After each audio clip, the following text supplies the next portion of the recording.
नमस्कार दोस्तों, मैं आपका दोस्त कृष्णा मिश्रा। दोस्तों आज की वीडियो में बताने वाले हैं पिछले 10 साल में जो सबसे ज़्यादा रिटर्न बना के दिया है फ्लेक्सी कैप उस बारे में, और जो सबसे कम रिटर्न बना के दिया है तो कितना कम बना है वो भी मैं आपको बताऊंगा। अगर आप आपको ये भी बताऊंगा जो अगर आप फ्लेक्सी कैप में और लार्ज कैप में अगर किसी एक फंड को चुनना हो तो किसे चुनना चाहिए। तो काफ़ी कुछ इस वीडियो में आपको सीखने को मिलेगा। इससे पहले चैनल पहली बार आए तो चैनल को लाइक और सब्सक्राइब कर दीजिए और बेल नोटिफिकेशन ऑन कर लीजिए ताकि जब भी वीडियो अपलोड हो तो आपके पास इंफॉर्मेशन मिलती रहे। तो सबसे पहले समझते फ्लेक्सी कैप फंड होता क्या है। जैसे आप मान लीजिए फ्लेक्सी कैप इन्वेस्ट करते हैं तो फ्लेक्सी कैप में क्या होता है, 65% जो है उसको इक्विटी मार्केट में रखना पड़ेगा। स्टॉक मार्केट में पैसा आपको इक्विटी में रखना पड़ेगा 65%, बाकी 35% वो कहीं जो डेट में लगा ले, चाहे सिक्योरिटी बॉन्ड में लगा ले, कहीं भी लगा ले। मिनिमम 65% उसको इक्विटी मार्केट में रखना ही पड़ेगा। बाकी 35% वो चाहे तो कहीं भी लगा सकते हैं। लेकिन अगर वो 65 से ज़्यादा भी रख सकते हैं, 70% भी चाहे तो स्टॉक मार्केट में रख सकते हैं, या किसी स्टॉक में पैसा लगा सकते हैं, 80 भी लगा सकते हैं, 90 भी लगा सकते हैं, लेकिन मिनिमम 65% जो है इक्विटी में उसको लगाना ही पड़ेगा। फ्लेक्सी कैप में एक ये भी फ्लेक्सिबिलिटी रहता है कि वो पैसा कहीं भी लगा सकते हैं, चाहे लार्ज कैप में फंड में लगा ले, चाहे स्मॉल कैप में लगा ले, चाहे मिड में लगा ले, कहीं भी लगा सकते हैं। फंड मैनेजर के ऊपर पूरा फ्रीडम रहता है। फंड मैनेजर के पास कोई फाउंडेशन नहीं रहता है। फंड मैनेजर के पास अगर फंड मैनेजर को लगेगा अभी लार्ज कैप अच्छा कर रहा है तो लार्ज कैप में लगा देंगे, उनको लगेगा मिड कैप अभी अच्छा कर रहा है मिड कैप में लगा सकते हैं, उनको अगर लगेगा नहीं स्मॉल कैप अच्छा कर रहा है तो स्मॉल कैप में लगा सकते हैं। लेकिन ज़्यादातर फ्लेक्सी कैप में देखिएगा तो ज़्यादातर एलोकेशन वो लार्ज कैप में ही रखते हैं। तो इसमें अगर रिटर्न का बात किया जाए तो इसमें पहला फंड जो आता है वो आता है आपका क्वांट फ्लेक्सी कैप फंड। इसका अगर रेटिंग देखिएगा 2 स्टार रेटिंग है, काफ़ी अच्छा रेटिंग है। और फंड साइज देखिएगा 7,000 करोड़ का फंड साइज है। और पिछले 3 साल रिटर्न देखिएगा तो किसी ने 5,000 का SIP किया होता तो जमा करता है 1,80,000 रुपया, उसका वैल्यू जो बना के दिया है 2,40,000 रुपया। पिछले 5 साल में देखिएगा तो किसी ने 5,000 का SIP किया होता तो जमा करता 3 लाख रुपया, उसका वैल्यू जो बना के दिया है 6,36,000 रुपया 27% के हिसाब से। और पिछले 10 साल में किसी ने 5,000 का SIP किया होता तो जमा करता 6 लाख रुपया और उसका वैल्यू जो बना के दिया है 19% के हिसाब से लगभग 18 लाख रुपया बना के दिया है। तो काफ़ी अच्छा रिटर्न है। अगर पिछले 10 साल में अगर 19% रिटर्न बना के दे रहा है फ्लेक्सी कैप तो यहाँ पे रिस्क भी थोड़ा कम होता है, तो काफ़ी अच्छा रिटर्न है। इस लिस्ट में अगर दूसरा फंड देखिएगा तो पारंपरिक फ्लेक्सी कैप आता है। इसका रेटिंग देखिएगा 5 स्टार रेटिंग है, तो काफ़ी अच्छा है। और फ्लेक्सी कैप का ये सबसे बड़ा फंड है। इसका फंड साइज देखिएगा तो 1,13,000 करोड़ का फंड साइज है, काफ़ी बड़ा फंड साइज है। और इसका रिटर्न देखिएगा तो पिछले 3 साल में किसी ने 5,000 का SIP किया होता जमा करता 1,80,000 रुपया, इसका वैल्यू जो बना के दिया है 2,56,000 रुपया। और पिछले 5 साल में देखिएगा तो किसी ने 5,000 का SIP किया होता तो जमा करता 3 लाख रुपया, उसका वैल्यू जो बना के दिया है 5,65,000 रुपया। और पिछले 10 साल में देखिएगा तो किसी ने 5,000 का SIP किया होता तो जमा करता 6 लाख रुपया, उसका वैल्यू बना के दिया है लगभग 18 लाख रुपया बना के दिया है, तो काफ़ी अच्छा रिटर्न है। इस लिस्ट में अगर देखिएगा तीसरे नंबर पे तो आता है जेम फ्लेक्सी कैप। इसका अगर रेटिंग देखिएगा तो 3 स्टार रेटिंग है। और फंड साइज देखिएगा तो 6,000 करोड़ का फंड साइज है, तो काफ़ी बड़ा फंड साइज है।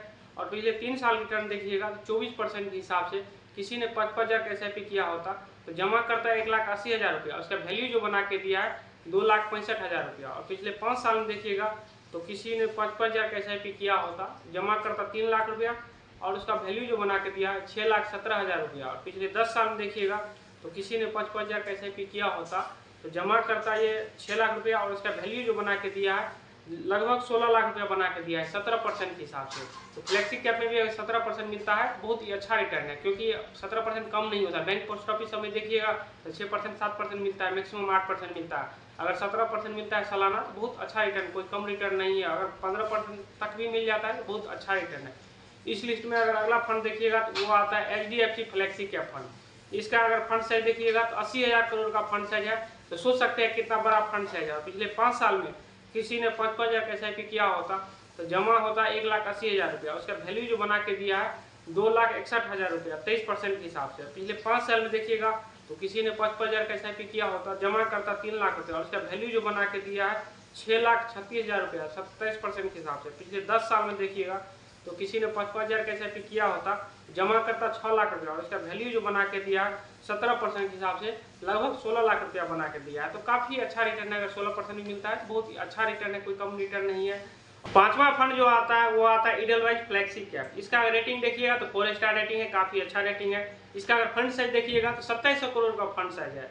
और किसी ने इसमें 5,000 का SIP किया होता पिछले 3 साल में तो जमा करता है 1,80,000 रुपया, इसका वैल्यू जो बना के दिया है ये बना के दिया 2,48,000 रुपया। पिछले 5 साल में किसी ने 55,000 का SIP किया होता, जमा करता 3 लाख रुपया और इसका वैल्यू जो बना के दिया 5,65,000 रुपया 23% के हिसाब से, तो काफ़ी अच्छा रिटर्न। पिछले 10 साल में देखिएगा तो किसी ने 55,000 का SIP किया होता, जमा करता 6 लाख रुपया, उसका वैल्यू जो बना के दिया लगभग 15 लाख रुपया बना के दिया 16% के हिसाब से, तो काफ़ी अच्छा रिटर्न है।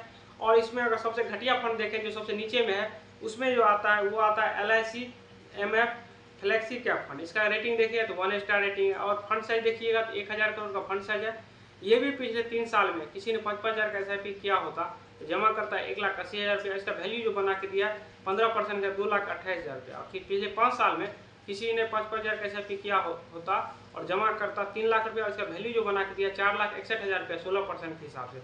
और पिछले 10 साल में किसी ने 55,000 का SIP किया होता तो जमा करता 6 लाख रुपया और इसका वैल्यू जो बना के दिया 10% के हिसाब से 10,33,000 रुपया। और किसी ने LIC का प्लान न लेकर के LIC का म्यूचुअल फंड ये फ्लेक्सी कैप ले लिया होता तो वो भी पिछले 10 साल में लगभग देखिएगा 10% रिटर्न बना के दिया, वो भी कंपाउंडेड ग्रोथ करके, तो काफ़ी अच्छा रिटर्न है। क्योंकि ये सबसे नीचे का फंड है, जो सबसे नीचे का फंड है वो भी 10% रिटर्न बना के दे, वो भी bank, post office, RD FD LIC जो भी है उससे अच्छा रिटर्न बना के दे, जो सबसे नीचे का फंड है।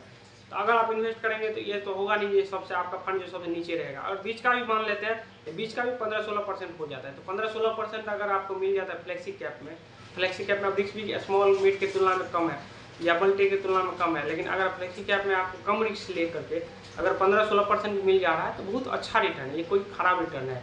अब आपके मन में क्वेश्चन आएगा कि फ्लेक्सी कैप और लार्ज कैप में कौन सा लेना चाहिए। अगर फ्लेक्सी कैप और लार्ज कैप में अगर देखा जाए तो रिटर्न अगर देखिएगा तो ज़्यादातर फ्लेक्सी कैप का रिटर्न अच्छा होता है, क्योंकि लार्ज कैप में अगर आप इन्वेस्ट करते हैं तो फंड मैनेजर के पास फाउंडेशन रहता है, पहला नंबर से लेकर 100 नंबर तक जो कंपनी होता है उसी में इन्वेस्ट कर सकते हैं।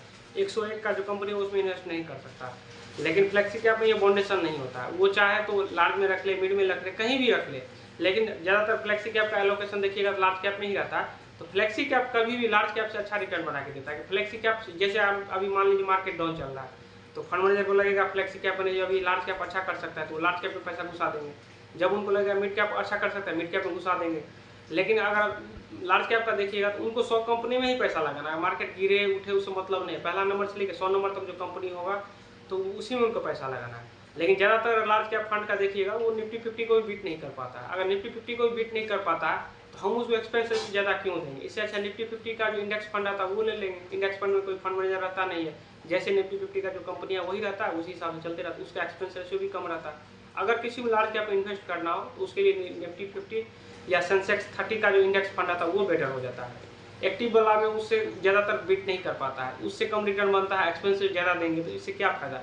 किसी को अगर मान लीजिए फ्लेक्स कैप में इन्वेस्ट करना हो तो मिनिमम कम से कम 5 साल का टारगेट होना चाहिए, कम से कम 5 साल प्लस का, 6 साल 7 साल के लिए ये फंड काफ़ी बेस्ट हो जाता है। लेकिन कोई 2-3 साल के लिए करे तो ये फंड उसके लिए नहीं है।